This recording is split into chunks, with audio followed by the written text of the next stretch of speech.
તો જય માતાજી મિત્રો, આજે આપણે મુહૂર્ત કરી નાખ્યું છે રૂવેણવાનું કપાસમાં.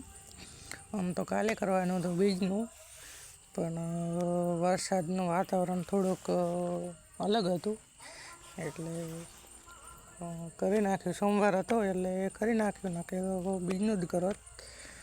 તો આપણે બે ભાગમાં છે કપાસ, તો આજ તો એક ભાગમાં ચાલુ કર્યું. આમાં વધારે ઉકાણું હતું એટલે તો વેણી લઈએ. હું પપ્પા અને કીર્તિ ત્રણે વેણેલા છું.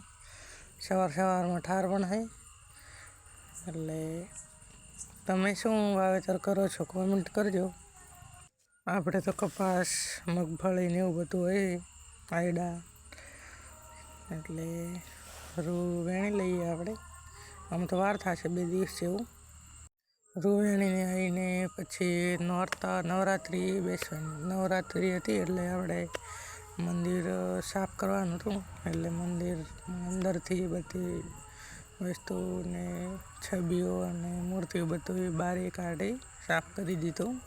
ધોવાનું હતું એ ધોઈ દીધું અને બધું કમ્પ્લીટ કરી મંદિર પણ ધોઈ નાખ્યું અને સાફ કરી અને આપણે ઘરે લાવ્યું. હાલ તો સાફ કરવાનું છે. સાફ કરીને સાંજે પાછું મંદિરમાં ગોઠવાનું છે, તો સાફ કરી લઈએ. પછી બપોરે કાલે બીજ હતી એટલે તિલક ને એવું બધું કરવાનું હતું, એટલે ટ્રેક્ટર પણ ધોઈ લઈએ. હજી તો સિઝન શરૂ નથી થઈ હાંકવાની, થોડા ઘણું હાંકવાનું તો હોય છે, પણ છતાં આપણે ધોઈ લઈએ.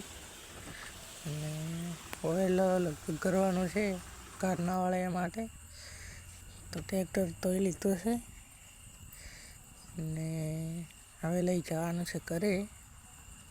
તો આપણે ઘરે લઈ જઈએ બરાબર ટ્રેક્ટર, અને સીટ આપણે ખોલી દીધી છે.